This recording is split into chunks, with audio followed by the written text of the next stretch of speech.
Can you microwave red wine to bring it to room temperature, or is that a crime?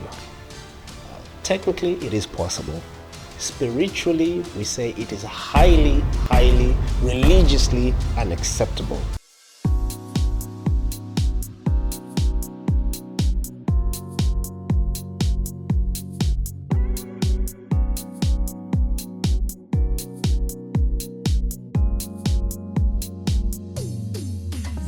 Welcome back to the channel. My name is Lloyd Jusa. This is Tourism News Africa, TNA Wine Club. And today we decided to do something a little bit differently.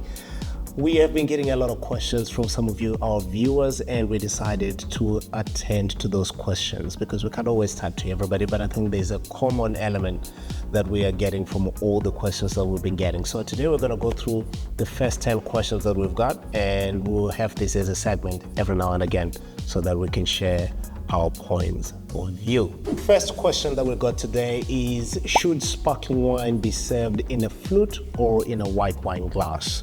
Okay, now the basic answer is flutes are for Instagram. Okay, they look great, you can maintain the mousse and the persistence of the bubbles, but the right kind of glass that you should be looking at is a tulip shaped glass such as this one. This is part of the Reader Stemware collection that we talked about in our other episode. If you haven't watched it, please go back to some of our previous episodes and you will be familiar with what we were talking about at the time. So you need a white wine glass or a tulip shaped glass, mainly because a white wine glass has a broader barrel. It allows the wine to open up aromatically, which is something that you cannot do with a champagne flute. The next question we got is from Emma, and Emma says, is decanting red wine just wine snob theater, or does it actually do something?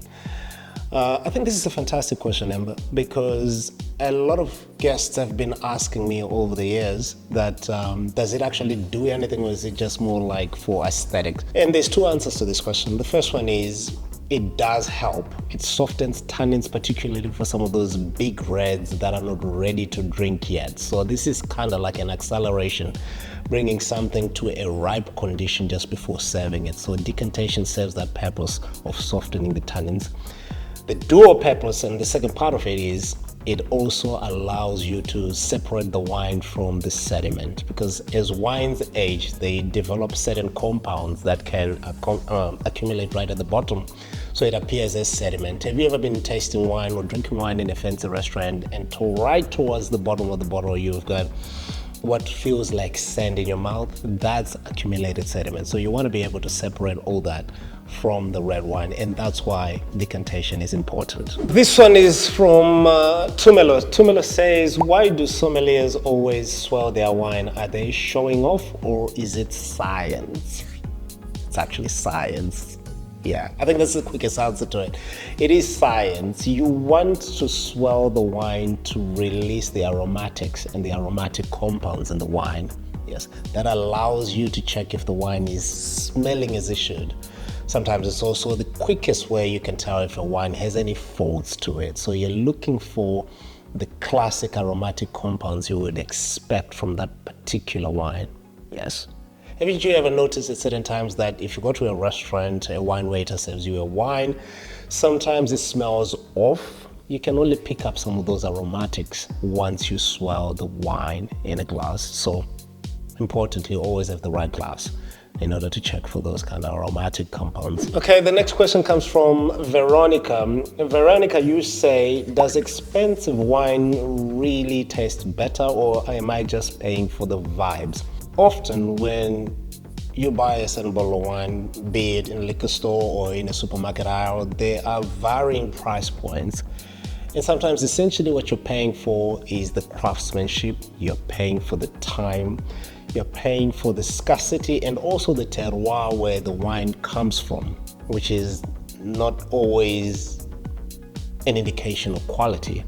Okay. One of the biggest things that happens in the wine business is you encourage, or we as sommeliers tend to encourage blind tastings, and that's where you tend to see that certain wines that are actually a lot cheaper tend to score higher compared to some of those products that might be asking for lots and lots of money, but it doesn't always translate to better quality. Our next question comes in from Sabelo, and Sabelo says, can you microwave red wine to bring it to room temperature, or is that a crime? Technically, it is possible. Spiritually, we say it is highly, religiously unacceptable. You see, wine is alive, and microwaving it is like waxing a lava with an air horn. Is that too deep? Are we allowed to say that? Damn! I'm sorry. If you must warm it, I think gently or protectively cup at the bowl of the glass, and then just use your hands to warm up the water. Like, it's almost exactly like taking warm water and gently submerging the bottle inside for a few minutes. I think that will raise the temperature a little bit, but don't leave it for too long, otherwise you start losing some of the fruit and some of the freshness out of the wine. Next question is from Betty. Betty says, what's the deal with natural wine? Trendy magic or hipster nonsense? That's a good question there, Betty. Both at its best, natural winemaking is raw, it's soulful, and it is alive.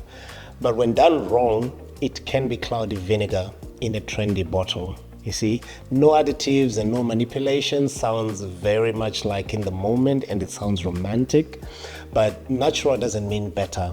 It can also mean less interference. It can also mean less sophistication.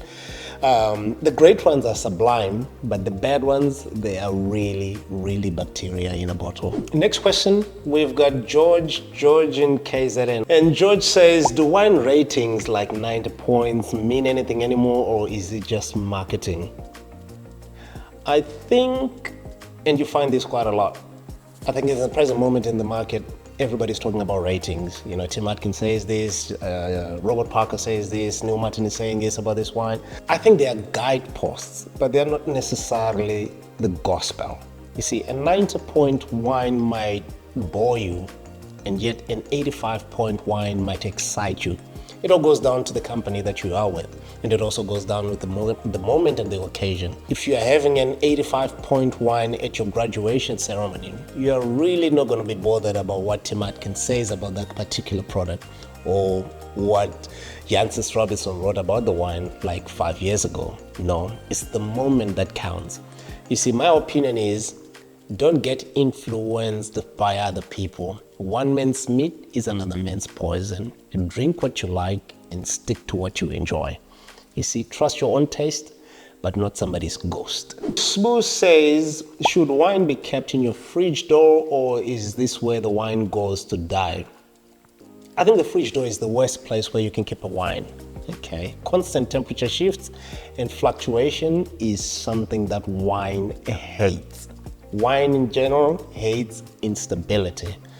Try to keep your wine lying on the side way deep into the cooler, and better yet, if you can afford it, get yourself a wine fridge. That way you ensure that the provenance of your product is kept for way longer, and your future self will definitely thank you. Chris is asking, does putting a spoon in your bubbly actually keep it fizzy, or is that just drunk science? Yeah, I've seen this many times, like in restaurants, they keep some of their bubbles with a little bit of a spoon on the top. So it is a myth, a fun one, okay, and it doesn't work. It's been scientifically proven, and that myth has been bust over the years. Time and again, people still bring it up. If you want to keep your bubbles fresh, invest in a really good quality or high quality stopper. Carving, there's some carving stoppers out there. But here's a radical idea.